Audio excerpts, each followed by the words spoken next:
নমস্কার বন্ধুরা, রান্নাঘরে তন্দ্রানীর ব্লগে সকলকে স্বাগত। আমি আজকে একটা অন্য নতুন রান্নাঘরে আছি। তো কালকে তো আমাদের সরস্বতী পুজো হয়ে গেছে। সরস্বতী পুজোর দিন আমাদের রান্না, ষষ্ঠী পুজো তো সবই আছে, ঠান্ডা খেতে হয়। তো যেহেতু আমি জয়েন্ট ফ্যামিলিতে থাকি, বাড়িতে তো খুব বড় করে অনুষ্ঠান হয়, কিন্তু বাইরে আছি, মনটা ভীষণ খারাপ লাগছে, অথচ ঠান্ডাই খেতে হবে, গরম খাওয়া চলবে না। তো আমার নতুন রান্না করেই আমি ঠান্ডা মা ষষ্ঠী পুজোও করেছি, রান্নাও করেছি। তা কি করলাম সেটাই আপনাদের সাথে শেয়ার করব। এখানে তো আমি ভাত করেছি, আর সব তো ঠান্ডাই খেতে হবে। আচ্ছা, এখানে আছে আমার মাছের ঝাল,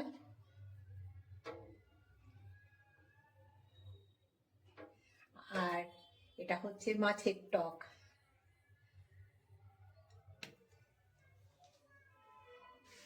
আছে আমার বাঁধাকপির তরকারি, আর এখানে হচ্ছে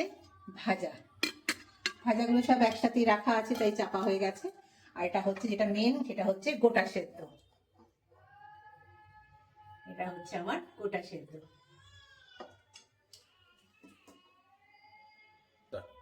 সকাল থেকে চান টান করে আমার গোপালের পুজো, ষষ্ঠী পুজো সব সারা হলো। যা যা রান্না করেছি একটুগুলো সব ঠাকুরকে মনে মনেই জগিয়ে দিলাম, কারণ আমাদের তো সবই ঠান্ডা, ষষ্ঠীর সব প্রসাদ। এবারে আমার করবো। বাইরে থাকলে কি হবে, গোপাল তো আমার সঙ্গেই থাকে। এখানে গোপাল, মহাপ্রভু, গুরুদেব সবাই আছেন। সব পুজো সকাল সকাল আগে পুজো না করলে তো আজকে জলও খাবো না, তাই গোপালের পুজো, ষষ্ঠী পুজো করে সব ঢাকা খুলে প্রণাম করে নিয়েছি। এবারে হবে আমাদের ব্রেকফাস্টের মোটামুটি সব তৈরি করেছি। এই যে এটা তেলের মিষ্টি লতি। আজকে আমরা খাবো এই যে গোটা সেদ্ধ, বাঁধাকপির তরকারি, শসা, পেঁয়াজ, লঙ্কা, নারকেল, মটরশুঁটি সব কিছু দিয়ে আমাদের চলবে আজকে ব্রেকফাস্ট। তার সাথে বাড়িতে তৈরি করা নাড়ু আছে, একটু মিষ্টি খাবো, মুড়ির সাথে ভালো লাগবে। তবে একটাই যেটা আসলে, সেটা যে বাড়িতে সবাই একসঙ্গে খাই, আমাদের তো একটু ফাঁকা ফাঁকা লাগছে। এই হচ্ছে আমার আজকের ব্রেকফাস্টের মেনু।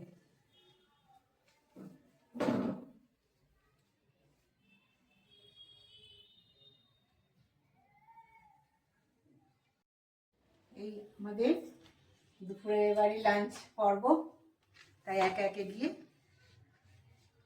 খাবার রেডি করছি। পান্তা ভাত, যেহেতু জল দেওয়া ভাত, তাই ভাতটাকে দিয়েছি, তার উপরে দিয়েছি কাঁচা তেল, একটু পেঁয়াজ আর একটু নুন। ওটা না দিলে তো খাবার জমবেই না।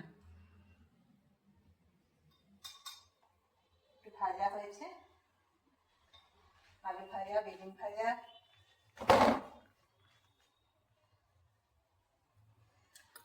আর হচ্ছে বাঁধাকপির তরকারি। বিশেষ করে পান্তা ভাতে মাছটাই খেতে হয়, ওটাই বেশি খেতে ভালো লাগে।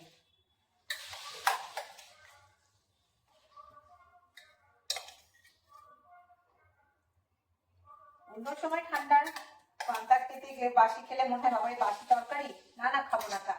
কিন্তু যেহেতু এটা মা সরস্বতী, মা ষষ্ঠী, এটা এমনই জিনিস ঠান্ডা ছাড়া যেন ভালোই লাগে না, এটার খাবার স্বাদটাও যেন একটু আলাদা রকম। এই দিনটার অপেক্ষায় আমাদের বাড়িতে তো সবাই বসে থাকি যে কবে পান্তা ভাত আসবে, সব ঠান্ডা খাবার খাবো।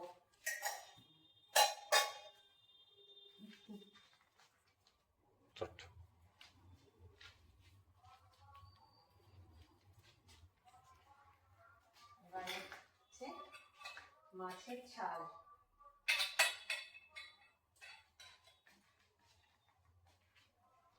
এই রয়েছে আমার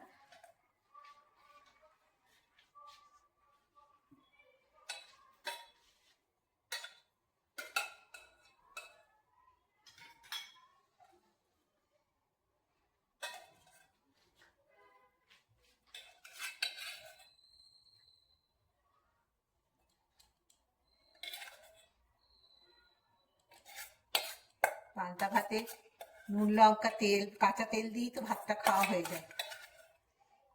বসে বসে শুধু মাছ খাওয়ার পর এটা আছে মাছের টক।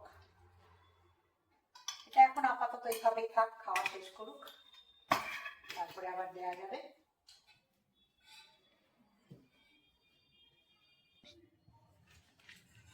যেটা বিশেষত্ব হচ্ছে গোটা সেদ্ধ।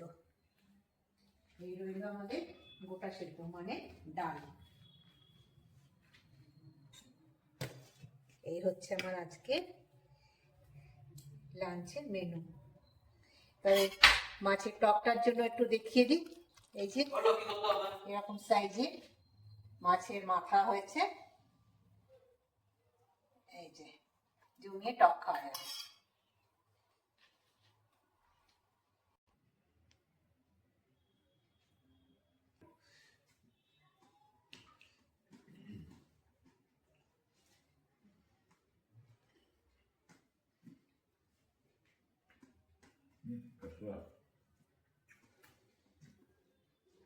বেঙ্গালুরুতেও আমাদের পান্তাভাত।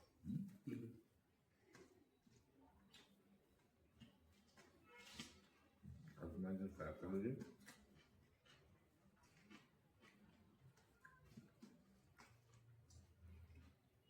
মাছের মশলা দেবে।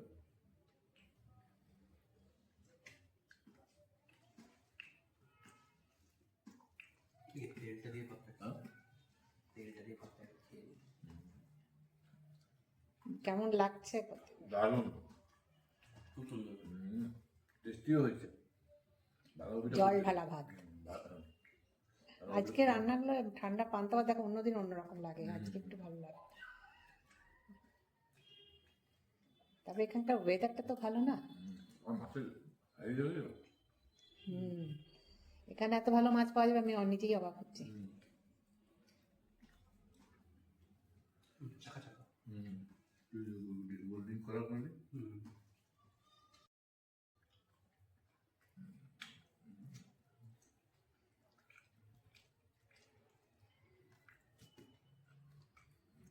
মাছের ঝালটা খুব টেস্টি হয়ে যায়। টকটা খেয়ে রাখেন, টকটা কেমন হয়েছে? ওই প্রিয় মাছের মুড়ো পছন্দ করে, সেই জন্য মাছের মুড়ো দিয়ে টক। টকটা টকটা ভালো আছে। টকের ফ্লেভারটা যদি খুব বেশি টক নয়, আর খুব হালকা টক।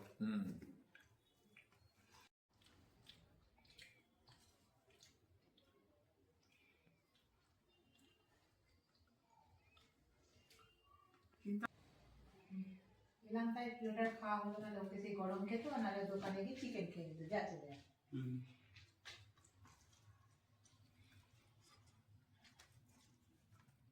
খাই ভালো করে। গত বছরও তো এখানেই ছিল।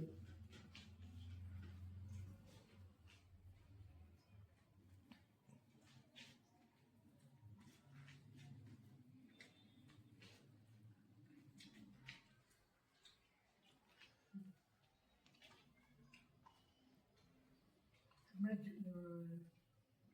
25-এ অমরনাথ দিলাম না।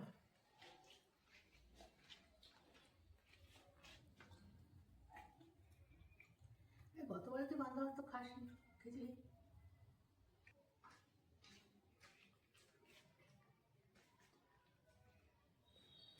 তাহলে আজ এই পর্যন্তই। আপনাদের এই ব্লগটি কেমন লাগলো কমেন্টে জানাবেন, লাইক করবেন, শেয়ার করবেন, যারা এখনও সাবস্ক্রাইব করেননি সাবস্ক্রাইব করবেন। আবার পরবর্তী ব্লগে আপনাদের সঙ্গে দেখা হবে নতুন কোনো ভিডিও নিয়ে। বাই।